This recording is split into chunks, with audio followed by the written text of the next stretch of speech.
Assalamualaikum warahmatullahi wabarakatuh. Alhamdulillahirabbil alamin wassalatu wassalamu ala asrofil anbiya wal mursalin wa ala alihi wa sahbihi ajmain amma ba'd.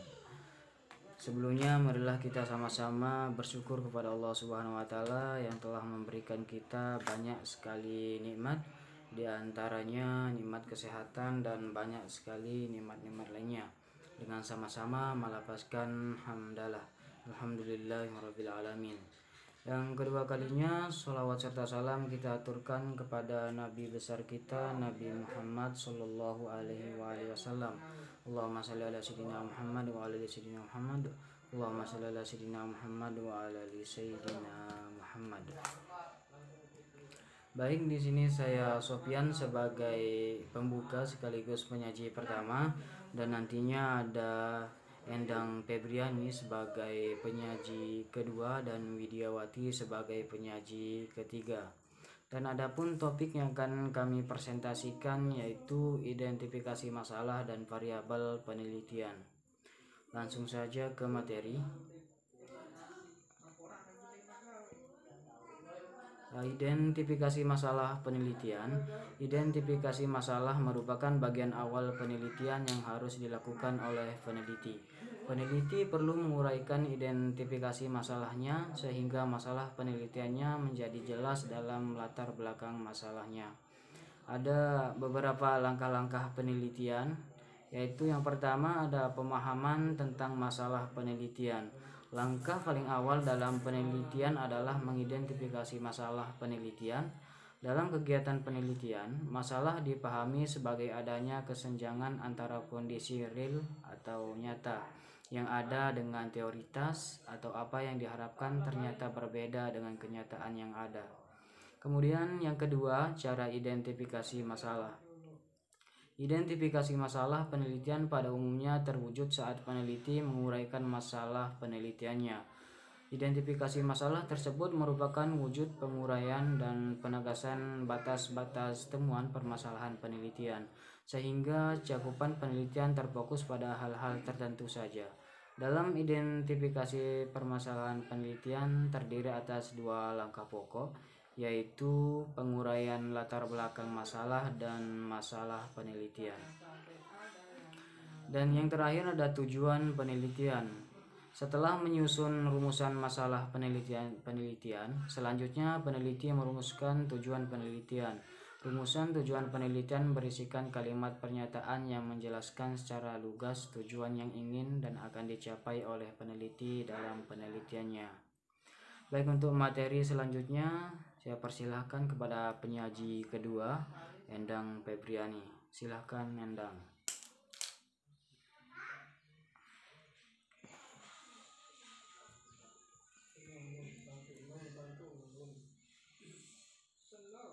Baiklah, saya akan melanjutkan presentasi dari saudara Sofyan Az-Zahari, yaitu menentukan fokus penelitian.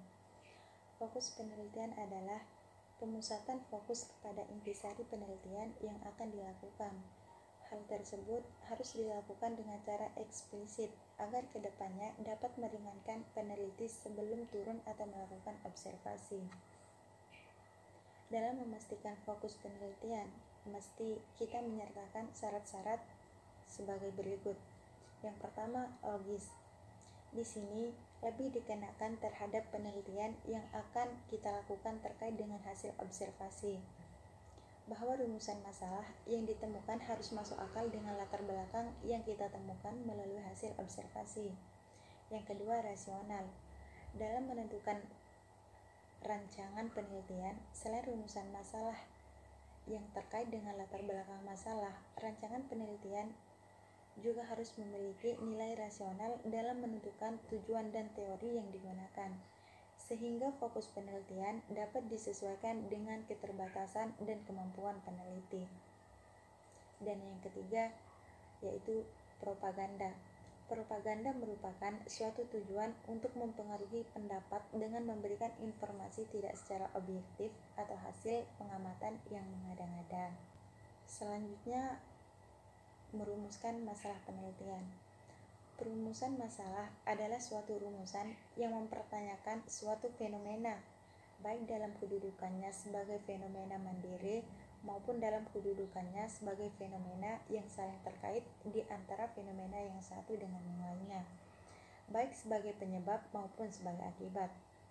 Adapun kriteria dalam perumusan masalah adalah kriteria yang pertama yaitu berwujud kalimat tanya atau yang bersifat kalimat interrogatif, baik pertanyaan yang memerlukan jawaban deskriptif maupun pertanyaan yang memerlukan jawaban eksplanatoris. Kriteria yang kedua bermanfaat atau berhubungan dengan upaya pembentukan dan perkembangan teori. Dan kriteria yang ketiga yaitu suatu perumusan masalah hendaknya dirumuskan di dalam konteks kebijakan pragmatis yang sedang aktual. Beberapa prinsip dalam perumusan masalah yaitu yang pertama, prinsip yang berkaitan dengan teori dasar. Yang kedua, prinsip yang berkaitan dengan maksud perumusan masalah. Yang ketiga, prinsip hubungan faktor. Yang keempat, fokus sebagai wahana untuk membatasi studi. Yang kelima, prinsip yang berkaitan dengan kriteria inklusi eksklusi. Yang keenam, prinsip berkaitan dengan bentuk dan cara perumusan masalah. Yang ketujuh, prinsip sehubungan dengan posisi perumusan masalah. Dan yang terakhir, prinsip yang berkaitan dengan hasil kajian kepustakaan. Baiklah, materi selanjutnya akan disampaikan oleh Saudari Widiawati. Baiklah, saya akan melanjutkan penjelasan dari Saudari Endang Febriani, yaitu menentukan variabel penelitian. Dalam kegiatan penelitian, variabel penelitian merupakan objek yang menempel atau dimiliki pada diri subjek. Objek tersebut berupa suatu data yang dikumpulkan dari subjek penelitian yang menggambarkan suatu kondisi atau nilai masing-masing subjek penelitian. Setiap subjek penelitian memiliki kondisi atau nilai yang beragam. Data berupa kondisi atau nilai tersebut dikumpulkan oleh peneliti dengan menggunakan suatu teknik pengumpulan data yang sudah ditentukan secara tepat. Adapun yang terkait beberapa macam variabel, antara lain yaitu variabel bebas, yang diartikan sebagai suatu kondisi atau nilai jika muncul maka akan memunculkan atau mengubah kondisi atau nilai yang lain. Yang kedua, variabel terikat, yang merupakan suatu kondisi atau nilai yang muncul sebagai akibat adanya variabel bebas. Dan yang ketiga, variabel kontrol.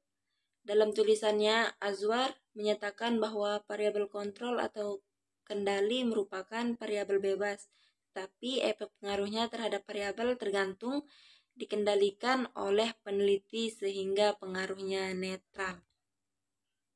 Dan yang keempat atau yang terakhir, variabel moderator, yang merupakan variabel bebas untuk menentukan sejauh mana efek ikut mempengaruhi hubungan antara variabel bebas dengan variabel tergantung. Adapun contoh dari macam-macam variabel tersebut yaitu contoh dari variabel bebas dan variabel terikat, yaitu misalnya pada judul penelitian pengaruh konsep diri terhadap kemandirian belajar siswa SMP Pandawa Salatiga. Variabel bebasnya adalah konsep diri dan variabel terikatnya berupa kemandirian belajar.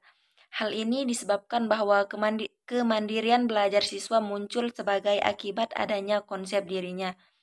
Cara menentukan masing-masing jenis variabel berdasarkan susunan kalimat dan judul tersebut relatif lebih mudah.